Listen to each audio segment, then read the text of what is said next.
I know it's been a long time since I last spoke to you. I've been thinking about you a lot lately. And I guess I didn't have much to say until now. By the way, it's me, Purushottam. There's Radhisham. He's 15 now, so he gets to ride the elephant.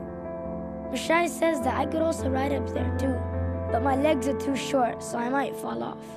No one has ever fallen off the elephant before, but I don't want to be the first one. There's Baba, of course. After we left Florida, he moved us here to Mayapur because he thought this would be the best place for us to grow up.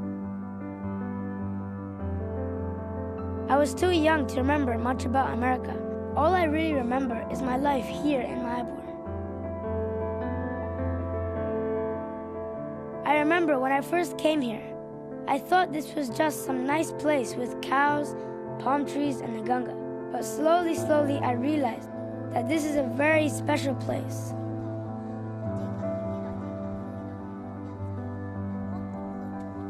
Now, it just feels like home.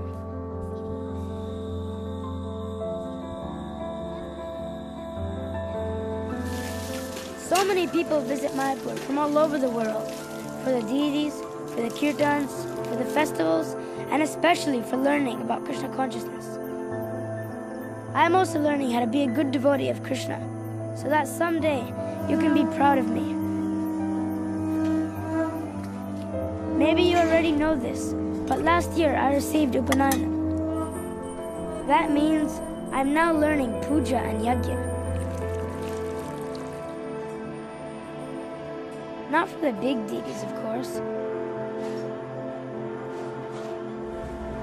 Not yet, at least.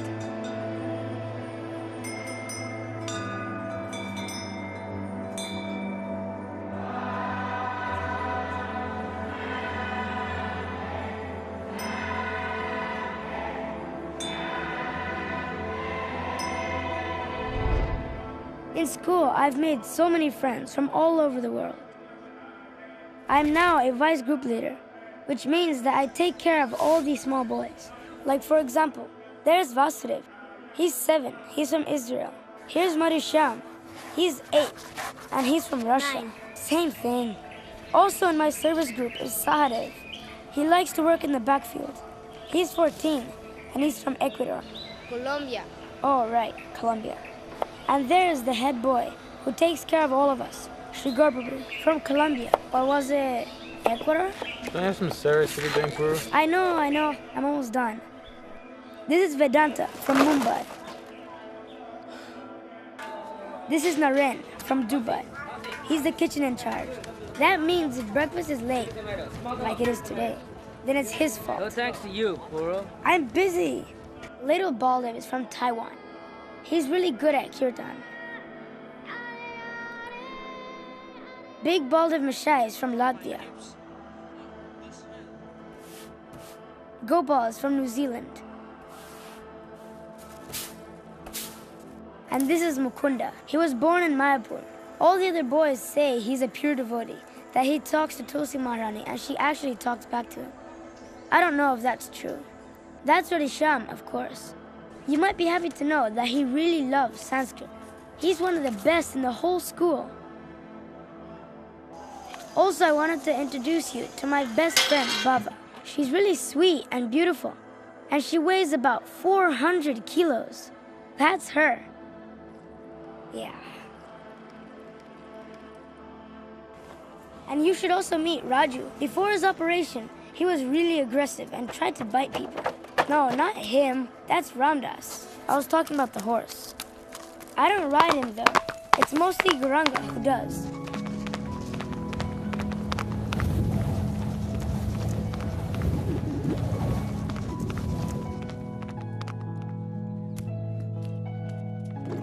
Sometimes I wonder, if the whole world comes to Mayapur to study your books, and if studying is so important, then why do I have to spend so much time shoveling cow dung? Adidev Mahashai was explaining why in class the other day. He said that we are not controllers and enjoyers. We are servants. Devotional service is what makes the soul happy. Every soul's duty is to serve Krishna. Service trains us to be humble. which is essential for bhakti. We're brahmacharis, so we serve our teachers, the school, and the whole ISKCON family. That includes Mother Cow and Father Bull. But even they have to serve. Even though it's tiring, in the end of the day, it's worth it. If Krishna is satisfied, then we automatically feel satisfied. And when we all cooperate together in this spirit of service, the result is really nice.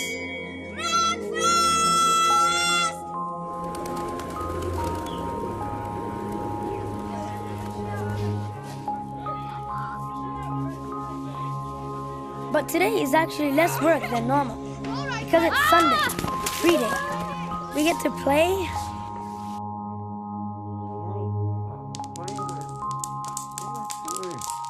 go for archery,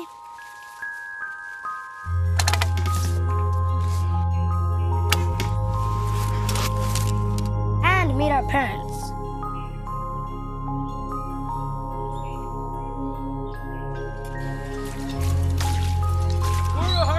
Today is different though, because my father is taking us somewhere really exciting. Somewhere he had promised to take us for a very long time. He said one of the directors of the TOVP, Raj Bilaswaru, is taking us on a special tour of the new temple. I've never been there before. I can't wait.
Dear Srila Prabhupada, because I'm young and foolish, I never really appreciated what it is you gave us.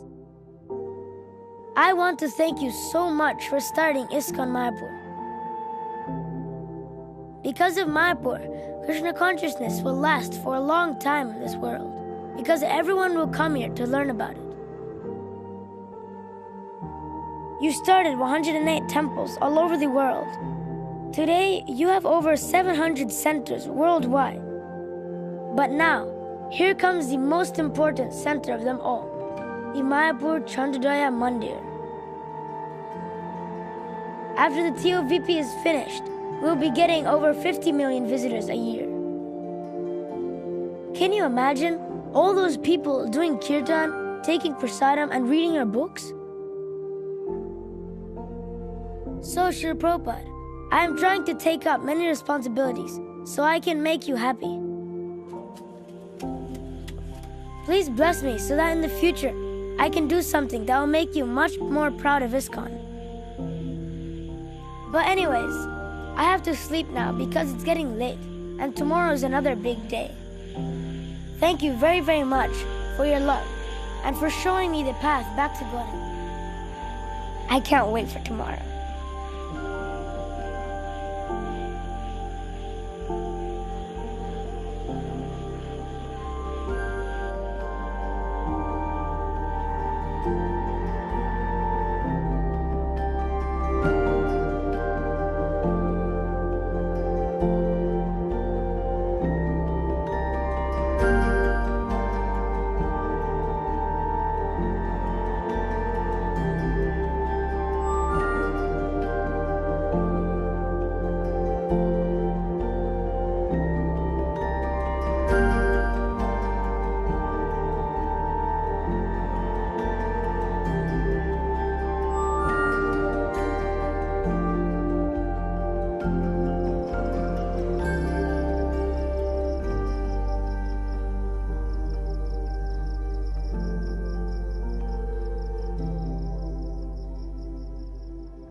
His Divine Grace A.C. Bhaktivedanta Swami Prabhupada.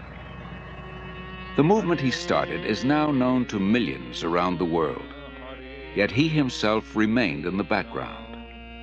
Without personal ambition, he worked humbly to spread Krishna consciousness, devotional service to the Supreme Personality of Godhead. Yet his achievements and personal character did not go unnoticed. The world's leading scholars and religionists praised his unique contribution, and thousands grew to love him as their dearmost friend and well-wisher. In his memory, his disciples erected a stunning memorial in the hills of West Virginia, now visited by 500,000 people a year. In this and many other ways around the world, Srila Prabhupada is offered expressions of love by those whose lives he most deeply touched.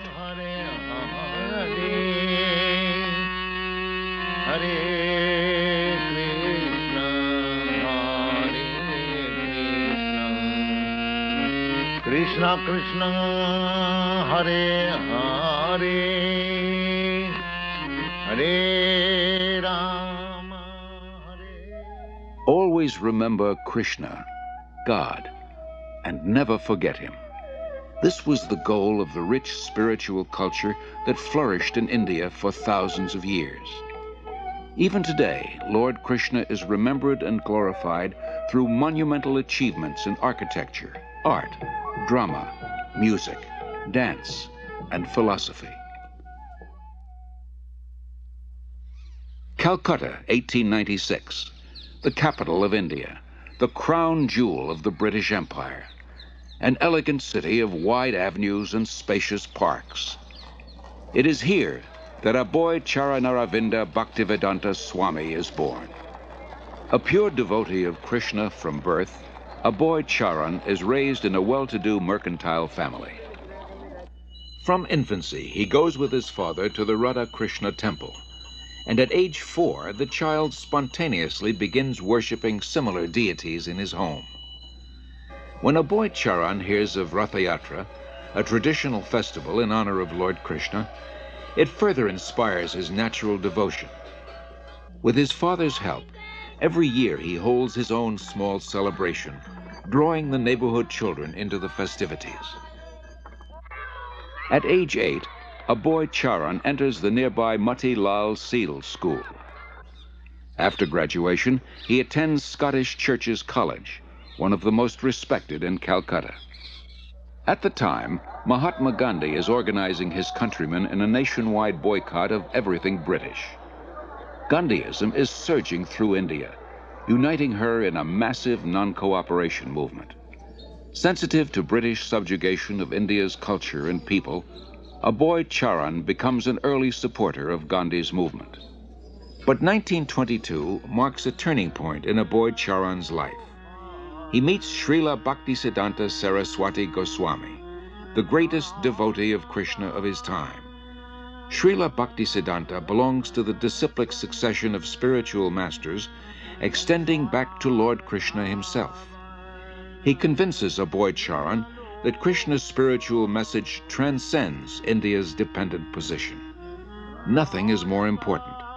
He requests a boy Charan to spread Krishna consciousness in the Western world. A boy Charan hears and is deeply impressed. By this time, a boy Charan has a growing family. He moves to Allahabad and starts a successful pharmacy. All the while, his spiritual master's words remain implanted in his heart. In 1933, he becomes a disciple of Srila Bhaktisiddhanta, who comments, "He will do everything in due time." 3 years later, Srila Bhaktisiddhanta leaves this world, after again requesting a boy Charan to preach in English. A boy Charan takes his words to heart and starts writing prodigiously. In 1944, he single-handedly begins publishing and distributing Back to Godhead, a fortnightly. The first issue addresses the crisis of war. The Second World War within 20 years is scourging the earth. Back to Godhead points out that people throughout the world want an end to war. But so often they want God's kingdom without God, and they cannot have it. All our plans will be doomed to failure by our own selfishness unless we turn to God. After the war, a boy Charan moves to Jhansi and founds the League of Devotees. He prepares a charter for an international organization, its members dedicated to a peaceful, God-centered life. Acharya Prabhakar, his first disciple, remembers. शिक्षा लेने के लिए, दीक्षा लेने के लिए उन्होंने प्रश्न किया. He was always teaching Krishna consciousness, and people came to him for knowledge. After hearing from him, many wanted to become his disciple. He told them, "I can make you my disciple, but first you please chant the names of God and give up cigarettes, meat-eating, illicit sex, and gambling." But few people would agree to give up these habits. Then he said, "Indians are imitating the Westerners. I will make disciples in the West. Then when the Indian people see Westerners following religious principles, they will also follow." Following tradition, at age 58, a boy Charan retires from family life, and 5 years later accepts the renounced order.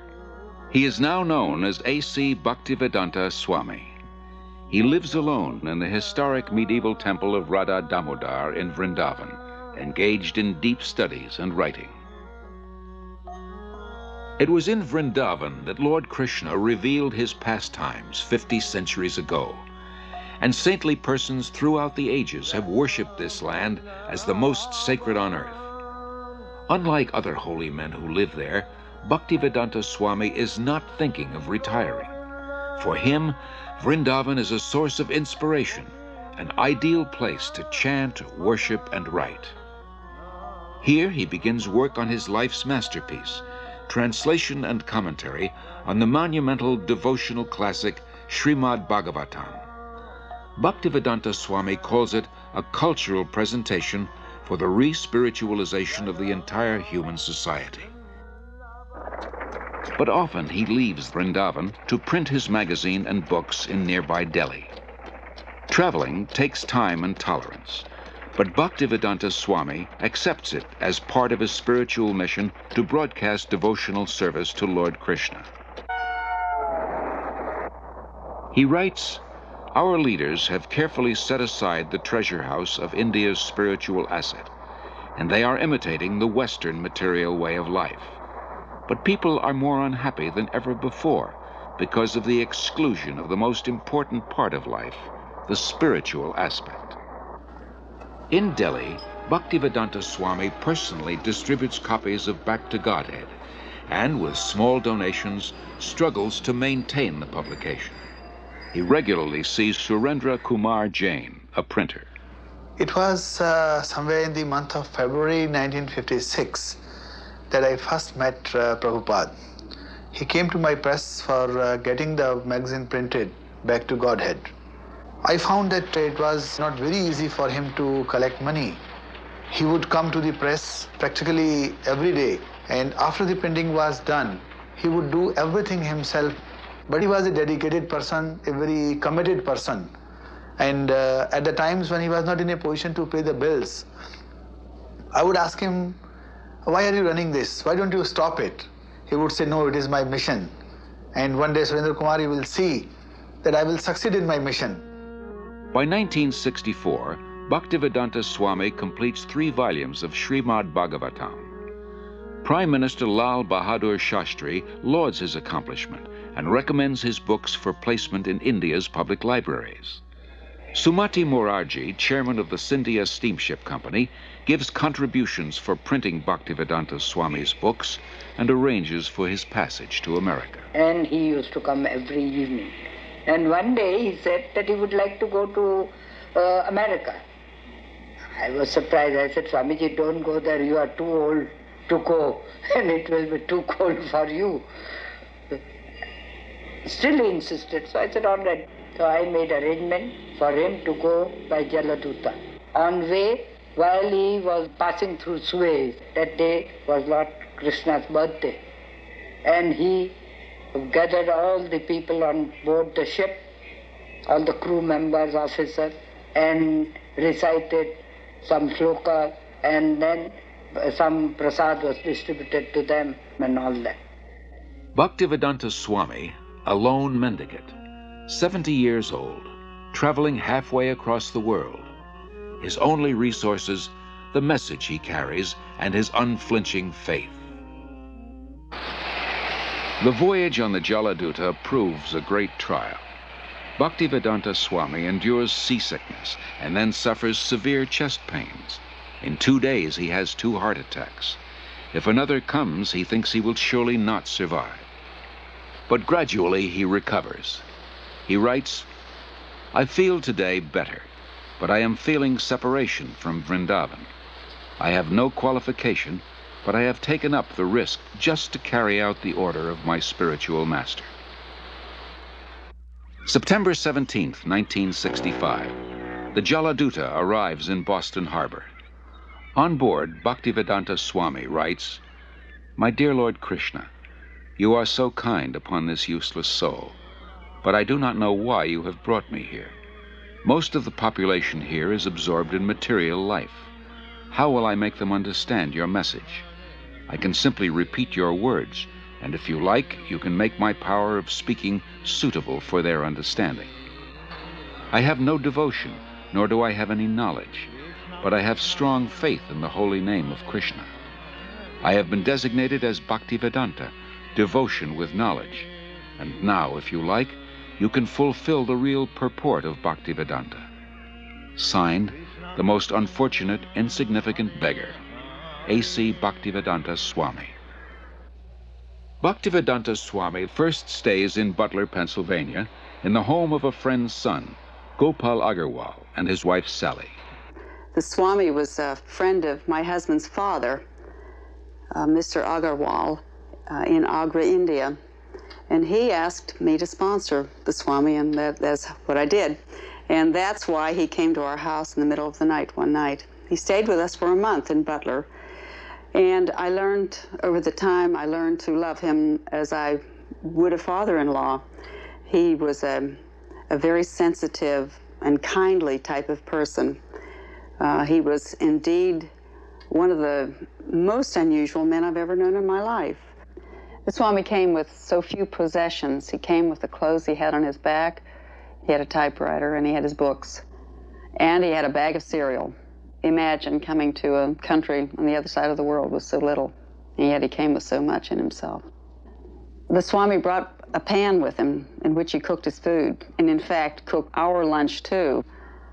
Our little boy was only 6 months old when he came, and the Swami was there when Bridge first stood, and he laughed and laughed to see him stand up.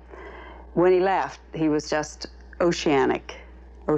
He just seemed to take in the entire universe when he laughed, and he laughed a lot. I enjoyed my association for that 1 month with him about as much as I've enjoyed anything in my life. Although comfortable in Butler, Bhaktivedanta Swami thought the most important philosophy in the world, Krishna consciousness, should be spread in one of the most important cities in the world, New York. He moves to 100 West 72nd Street. 3 months later, his typewriter and tape recorder for translating are stolen. Bhaktivedanta Swami later said, "I came to America risking my life. I was physically unfit and at the fag end of my days. Sometimes I did not know where to live, nor was I used to the severe cold.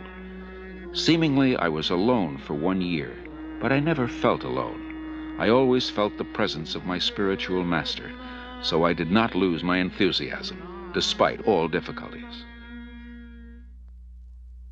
Bhaktivedanta Swami arrived in America during a decade of discontent. There's widespread dissatisfaction with America's war in Vietnam, and with what some consider her racist, exploitative dealings at home and abroad. Disillusioned by the establishment, the youth create a counterculture of their own. Around the time Bhaktivedanta Swami came, waves of Americans are breaking away from the status quo, searching for an alternative. For a short time, Bhaktivedanta Swami lives in the Bowery in a loft given by a friend. Mukunda Goswami, who was attending his classes at this time, tells of their first meeting. He wore very thick glasses and had a big Sanskrit book spread out before him. His voice was very deep and resonant. He spoke with great authority, and the Sanskrit shlokas he spoke were very beautiful, very melodious. He was obviously a very distinguished scholar, and I became very curious, almost astonished as to how someone of his stature, he looked very much like an aristocrat, could be living and residing in the Bowery, the Skid Row of New York. And afterwards, I approached him to speak.